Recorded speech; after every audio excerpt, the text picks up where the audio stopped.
Plus two അക്കൗണ്ടൻസിയിലെ important chapter ആണ് ഏത്? Dissolution of A partnership firm. So dissolution of partnership firm എന്ന് പറഞ്ഞ ചാപ്റ്ററിൽ കുറച്ച് ഇമ്പോർട്ടൻ്റ് ആയ കുറച്ച് തിയറി ചോദ്യങ്ങൾ നമ്മൾ പഠിക്കേണ്ടതായിട്ടുണ്ട്. ഓക്കെ അല്ലേ? സോ എങ്കിൽ ഏതൊക്കെയാണ് അത് ഇമ്പോർട്ടൻ്റ് ആയിട്ടുള്ള തിയറി ക്വസ്റ്റ്യൻസ് നമുക്ക് നോക്കിയാലോ? സോ മക്കളെ, എൻ്റെ പേര് Bahauddin. Welcome back to Xylem learning. So നമുക്ക് എന്ത് ചെയ്യാം, നൈസായിട്ട് ക്വസ്റ്റ്യൻ അങ്ങോട്ട് നോക്കാം. ഏതൊക്കെയാണത്? ഇതാണ് ക്വസ്റ്റ്യൻ, ഇതാണ് തിയറി പോർഷൻ. ഏതൊക്കെയാണ്? Modes of dissolution. ചോദ്യം ചോദിക്കാൻ വളരെയധികം ചാൻസ് ഉള്ള വരികയാണ് മോഡ്സ് ഓഫ് ഡിസൊല്യൂഷൻ. ഓക്കെ അല്ലേ? എന്താ മോഡ്സ് ഓഫ് ഡിസൊല്യൂഷൻ എന്ന് പറഞ്ഞിട്ടാണെങ്കിൽ ഏതൊക്കെ സാഹചര്യം കൊണ്ടാണ് ഒരു ഫേമിൻ്റെ ഡിസൊല്യൂഷൻ സംഭവിക്കുക എന്നാണ് നമ്മളിവിടെ പറയാൻ വേണ്ടി പോകുന്നത്. പറഞ്ഞ കാര്യം ക്ലിയർ അല്ലേ? സോ ഡിസൊല്യൂഷൻ, ഒരു ഫേമിൻ്റെ ഡിസൊല്യൂഷൻ അതായത് അടച്ചു പൂട്ടണമെങ്കിൽ എന്തൊക്കെ കണ്ടീഷൻസ് ആണ്? ഒന്ന്, ഡിസൊല്യൂഷൻ ബൈ എഗ്രിമെൻറ്റ്. ആ ബിസിനസ്സിൻ്റെ എഗ്രിമെൻറ്റ് കാരണം എന്ത് സംഭവിച്ചേക്കാം? ഡിസൊല്യൂഷൻ സംഭവിച്ചേക്കാം. രണ്ട്, കമ്പൽസറി ഡിസൊല്യൂഷൻ.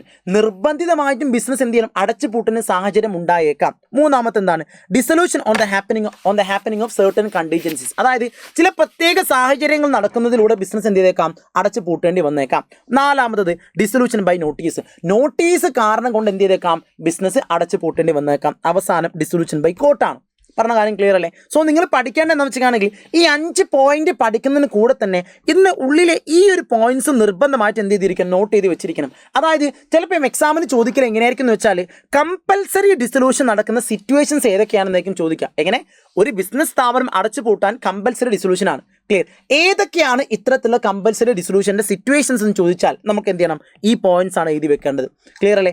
അതേപോലെ തന്നെ dissolution on the happening of certain contingencies. ഏതൊക്കെയാണ് ആ കണ്ടീജൻസീസ് നമ്മൾ എന്ത് ചെയ്ത് വെക്കേണ്ടി വരും? എക്സാമിന് എഴുതി വെക്കേണ്ടി വരും. And last and finally dissolution by court. ഒരു ഫേമിന് ഒരു ബിസിനസ് അടച്ചു പൂട്ടണമെങ്കിൽ ഏതൊക്കെ രൂപത്തിലായിരിക്കും കോടതി ഇടപെടുക എന്ന് നമ്മൾ എന്ത് ചെയ്യും? ചിലപ്പം എക്സാമിന് ചോദിച്ചേക്കാം. ക്ലിയർ അല്ലേ? സോ നമുക്ക് നോക്കാം ഏതൊക്കെയാണ് ആ പോയിന്റ്സ് നോക്കാം. ഒന്ന്, first one dissolution by agreement ആണ്. എന്താണ് എഗ്രിമെൻറ്റ്?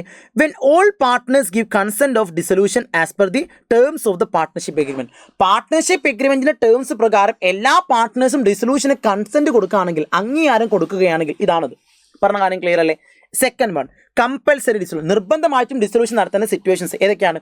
ഒന്ന്, where all the partners or all except one become insolvent or insane. അതായത് ഒന്നുകിൽ എല്ലാ പാർട്ട്നേഴ്സും, അതല്ലെങ്കിലോ ഒരു പാർട്ട്ണർ ഒഴികെ ബാക്കിയുള്ള എല്ലാ പാർട്ട്നേഴ്സ് എന്തായി?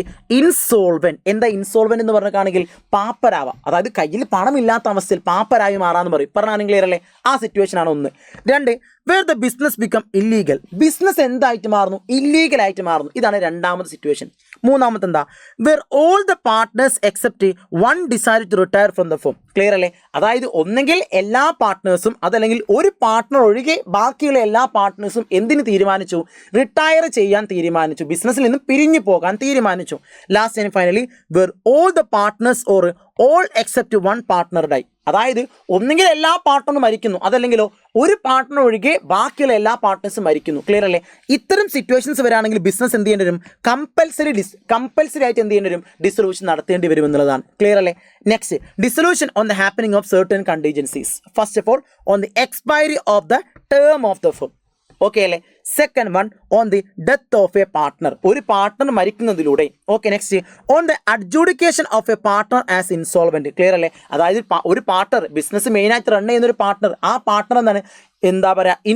ഇൻസോൾവെൻ്റ് ആണ് എന്ന് ചെയ്യുന്നു നമ്മൾ വാദിക്കുകയാണെങ്കിൽ, അല്ലെങ്കിൽ ഇൻസോൾവെൻ്റ് ആണ് തെളിയിക്കുകയാണെങ്കിൽ. ക്ലിയർ അല്ലേ? Next, on the completion of the venture for which the firm was constituted. എന്തിനു വേണ്ടിയിട്ടാണോ ആ ഒരു വെഞ്ചർ സ്റ്റാർട്ട് ചെയ്തത്, ആ വെഞ്ചർ സ്റ്റാർട്ട് പർപ്പസ് ഫുൾഫിൽ ചെയ്യുന്ന സമയത്ത്. ക്ലിയർ അല്ലേ?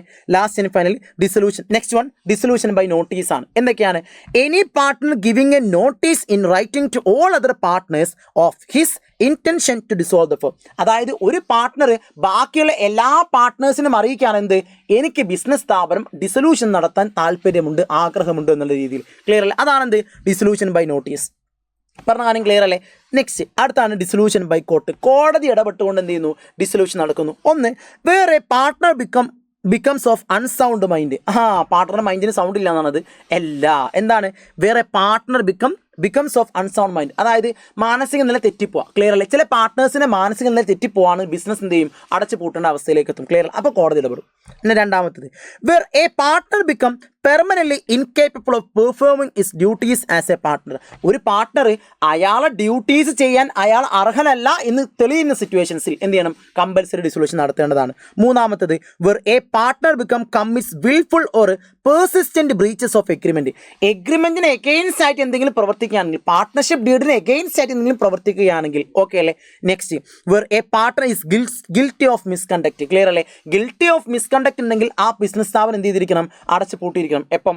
കോടതി പറയുകയാണെങ്കിൽ. Okay, next where a partner transfer whole of his interest in the firm to a third party. അതായത് ഒരാൾ എന്ത് ചെയ്യാണ്? അയാളെ എല്ലാ അധികാരവും എന്ത് ചെയ്യാണ്? മറ്റൊരാൾക്ക് കൈമാറ്റം ചെയ്യാണ്, ബാക്കിയുള്ള പാർട്ട്നേഴ്സ് അറിയാതെ. പറഞ്ഞ കാര്യം ക്ലിയർ അല്ലേ? അങ്ങനെയാണെങ്കിലും എന്ത് ചെയ്യാം?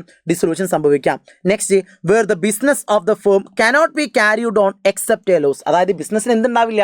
നഷ്ടമല്ലാതെ മറ്റൊന്നും ലഭിക്കാനില്ല. ബിസിനസ് അടച്ചു പൂട്ടാൻ നഷ്ടം മാത്രമേ സംഭവിക്കുന്നുള്ളൂ. അങ്ങനെയാണെങ്കിൽ എന്ത് ചെയ്യാം? ഡിസൊല്യൂഷൻ നടത്തിയേക്കാം. ലാസ്റ്റിന് finally where the court regards dissolution to be just and equitable. അതായത് കോടതിക്ക് തോന്നാണ് ഇവിടെ എന്താണ് ഡിസൊല്യൂഷൻ കൊടുക്കുന്നതാണ് നല്ലതെന്ന് കോടതിക്ക് തോന്നുകയാണെങ്കിൽ കോടതിക്ക് എന്ത് ചെയ്യാം? ഡിസൊല്യൂഷൻ വിധിക്കാൻ. പറഞ്ഞ കാര്യം ക്ലിയർ അല്ലേ? സോ ഇത്രയും സിറ്റുവേഷൻസ് നിങ്ങൾ എന്ത് ചെയ്തിരിക്കണം മക്കളെ? എന്തായാലും എക്സാമിനേഷന് പോകുമ്പോൾ പഠിച്ചിട്ട് മാത്രം എന്ത് ചെയ്യുക? ഈ ഒരു ടോപ്പിക് ഇമ്പോർട്ടൻ്റ് ആണ്. ഓക്കെ, സോ നമുക്ക് എന്ത് ചെയ്യാം? വീണ്ടും മറ്റൊരു വീഡിയോയിൽ കണ്ടുമുട്ടാം. All the best. Thank you.